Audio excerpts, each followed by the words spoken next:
Bom, eu sou a Ju do Vida Carioca. Sou gaúcha, né? Como dá pra perceber pelo meu sotaque. Apesar que eu vou fazer 10 anos de Rio agora nos próximos dias, mas o sotaque permanece. Sou muito, muito apaixonada por essa cidade que me acolheu de uma maneira, assim, incrível. Sou publicitária, fiz pós também em marketing estratégico. Saí da faculdade já faz bastante tempo. Estou na criação de conteúdo, crio conteúdo no Vida Carioca há quase 10 anos também, porque eu criei o Instagram meses depois de chegar aqui no Rio. Então, assim, comecei nas redes sociais de uma maneira bem natural e não planejada, a partir de uma verdade muito forte, que é a minha paixão pelo Rio de Janeiro. Quando eu cheguei aqui, eu fiquei, no início, assim, extremamente encantada com a cidade que eu escolhi para morar. Fiquei muito feliz, assim, descobrindo a cidade. Sempre gostei muito de tirar fotos e de escrever textos. Então, com isso, um dia, assim, sem pensar em muita coisa, eu decidi criar o Vida Carioca no Instagram para compartilhar ali as minhas fotos e os meus textos da cidade. Nessa época, nem mesmo existia a expressão influenciador digital. Era um outro momento, a plataforma funcionava de uma outra forma, né?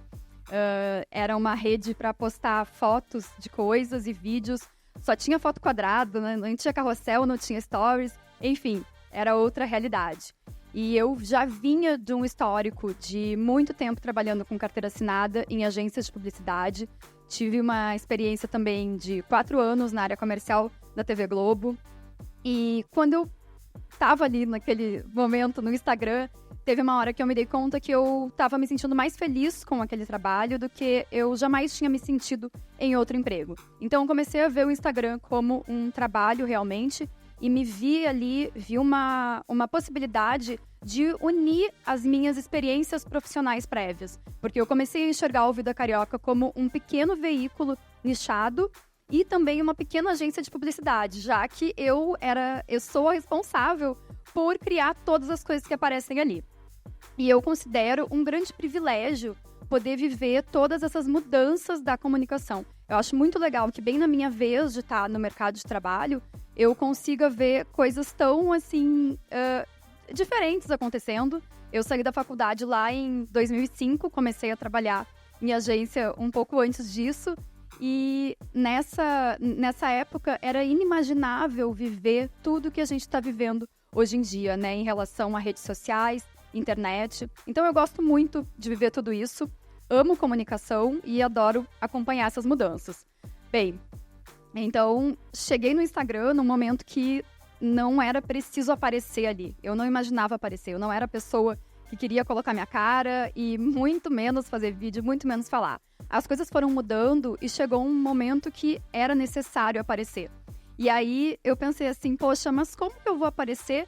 Eu vou precisar falar e dá pra ver logo na minha primeira frase que eu nem sou do Rio e eu quero falar sobre o Rio. Será que as pessoas vão me respeitar? Como que vai ser isso? Né? Foi algo que me deixou muito insegura. E aí até que eu pensei, essa é a minha história, essa sou eu, então eu tenho que assumir a pessoa que eu sou e vou contar um pouco, vou falar um pouco de mim ali. E no momento que eu começo a compartilhar a minha história, começo a contar, dizer, olha, eu sou essa pessoa, eu me mudei pro Rio por esses motivos, quando eu cheguei foi assim, me senti dessa forma, como que foi os primeiros meses, como que foi a adaptação, como que é a minha percepção e a minha relação com a cidade.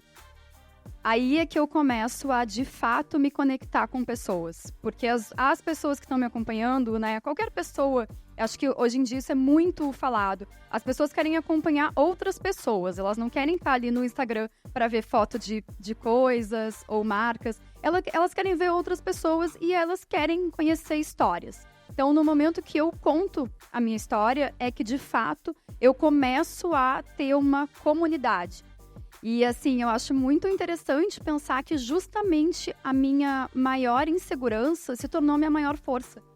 Porque essa história, ela é única, ela é só minha. Cada pessoa tem a sua história única, né? E cada pessoa pode encontrar a sua maneira única de se comunicar e escolher sempre com consciência e estratégia. Acho que isso é uma coisa muito importante pra mim, porque como eu era aquela pessoa que lá no início eu não queria aparecer, eu sempre tive um limite muito bem definido do que eu tô disposta a contar no Instagram. Então, assim, todas as escolhas, tudo que eu mostro ali, tudo que eu faço é escolhido, é pensado conscientemente, mas como estratégia também. E aí eu valorizo demais essa comunidade, né? Eu acho que quando a gente tem uma comunidade engajada, para quem cria conteúdo online, faz total diferença. As pessoas passam a se identificar com o criador de conteúdo e não só com o conteúdo que está ali. Sendo que o meu conteúdo, ele é de dicas do que fazer na cidade. Então, assim, não seria necessário até que eu estivesse aparecendo ali. Eu posso pegar um vídeo, uma foto de um lugar, eu não preciso estar aparecendo, mas eu me coloco como protagonista das experiências, para também reforçar o meu conceito. O meu conceito é assim, compartilhar coisas boas do Rio de Janeiro para incentivar que outras pessoas vivam essas coisas. Como que eu sei que é bom? Porque eu fui lá e fiz. Então eu sou muito assim, olha só, eu estive nesse lugar, eu vivi isso e agora que eu já sei que foi legal, agora sim eu vou recomendar para vocês. Isso aí gera uma relação de confiança, né? Sobre a comunidade, eu acho que se fala muito, assim, né, que a internet é um ambiente muito tóxico, que é muito difícil, que as pessoas são mal educadas e tem muito hate e tal. A minha visão é que faz parte do trabalho do criador de conteúdo estabelecer limites ali na comunidade. Então, a forma como eu me posiciono, a forma como eu trato as pessoas, o que eu faço ali, vai determinar o que os outros fazem. Isso é parte do meu trabalho, cuidar da minha comunidade, me conectar com as pessoas, responder às pessoas, ajudar no que elas precisam, né? E também colocar os limites, faz parte do meu trabalho. E quando eu impacto positivamente, faço isso de uma maneira bacana, de uma maneira legal, a minha comunidade retribui. Então, assim, eu tenho uma quantidade de feedbacks reais o tempo inteiro que, para mim, são uma grande motivação para seguir em frente. Então, quando eu falo que a comunidade engajada faz toda a diferença, não é só para trabalhos com marcas, isso a gente já vai ver daqui a pouco, mas não é só nessa questão estratégica. É uma questão mesmo, assim, de motivação e acho que para saúde mental, sabe? Porque trabalhar com internet, trabalhar criando conteúdo na internet, tem várias questões que são complexas. E a gente se questiona, eu me questiono muito. Então aqui eu trouxe alguns exemplos, assim, né, de mensagens para compartilhar com vocês. Nunca conheci ninguém que ama e enaltece o Rio de Janeiro como você. E dá pra ver que é tão verdadeiro e sincero, não é apenas uma blogueira como tantas outras. Tem paixão pelo que faz, no lugar que faz, transmite muito. Então, assim, todas essas pessoas são pessoas que elas não me conhecem pessoalmente, elas nunca estiveram comigo. E essa percepção que elas têm é através do que eu tô transmitindo ali online, do que eu tô escolhendo todos os dias, né? Pensando com consciência, com estratégia e com verdade. E aí, além de elas terem essa percepção super legal, elas ainda usam o tempo delas para me escrever mensagens e me comunicar isso. E quando a gente entra nessa busca desenfreada pelo alcance, é muito fácil cair na armadilha da comparação, porque o Instagram também nos motiva a ficar se comparando com outras pessoas. Então, eu acho que, assim, é extremamente importante a gente ter a clareza do porquê tá ali. Qual é o motivo real? Por que eu tô expondo as minhas ideias pro mundo? Por que eu tô usando as redes sociais para colocar? O que me faz? Não é só pelo alcance, não pode ser só por isso. Porque se for só por isso, não tem saúde mental que aguente no longo prazo. No longo prazo, a gente precisa ter uma estratégia apoiada numa verdade que é muito forte. Então, eu busco me informar e eu aproveito as minhas oportunidades. Agora, falando um pouquinho da parte de publicidade, né? A publicidade no mercado de influência, ela é completamente diferente do que a gente via na publicidade de veículos de massa, né? Sendo que a parte mais legal é justamente poder utilizar cada criador de conteúdo como porta-voz da marca, porta-voz da mensagem para um público nichado. E assim, utilizar a credibilidade e a criatividade desse criador e poder fazer uma campanha diversa. E aí eu acho que a gente tem uma questão hoje em dia que é a curadoria de criadores, né? Porque para fazer uma curadoria legal de criadores, para acertar nisso aí, não adianta. Tem que investir tempo analisando o perfil da pessoa. É entrar ali no Instagram e é ver quais são os valores daquele criador de conteúdo, como é que é a forma dele de se comunicar.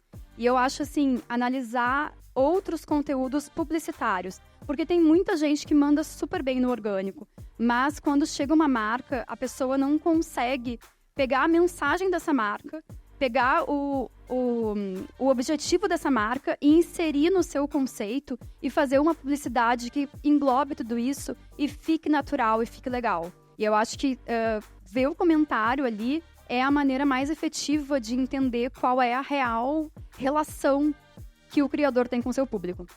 Aí, outra coisa, eu vejo muitas pessoas falando, assim, sobre os resultados, né? Melhorar resultado e tal, e acho que se pensa pouco nos processos. E o tempo que a gente passa produzindo, o tempo que a gente passa resolvendo burocracia, negociando, até mesmo fazendo a captação e a edição, é muito maior do que o tempo que a gente vê o conteúdo pronto lá, lindo, e aí manda pro cliente, o cliente aprova, a gente publica. Então, assim, eu não quero estar feliz só na hora que o meu conteúdo tá pronto lá, lindo para publicar. Eu quero estar feliz também durante o processo. Eu acredito muito, desde que eu comecei, assim, sempre penso que o mercado de influência é novo, todo mundo que participa, a gente está participando da formação de uma nova realidade.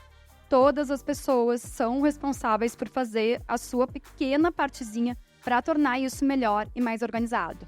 E aí, a única maneira de fazer isso é conversar, né? Expor a sua realidade, que é óbvio para mim, não é para o outro. Todas essas coisas que eu tô falando aqui, elas são muito, muito evidentes para mim, fazem muito parte do meu dia a dia, mas eu sei que para outras pessoas que não vivem a realidade do criador, pode ter coisas novas.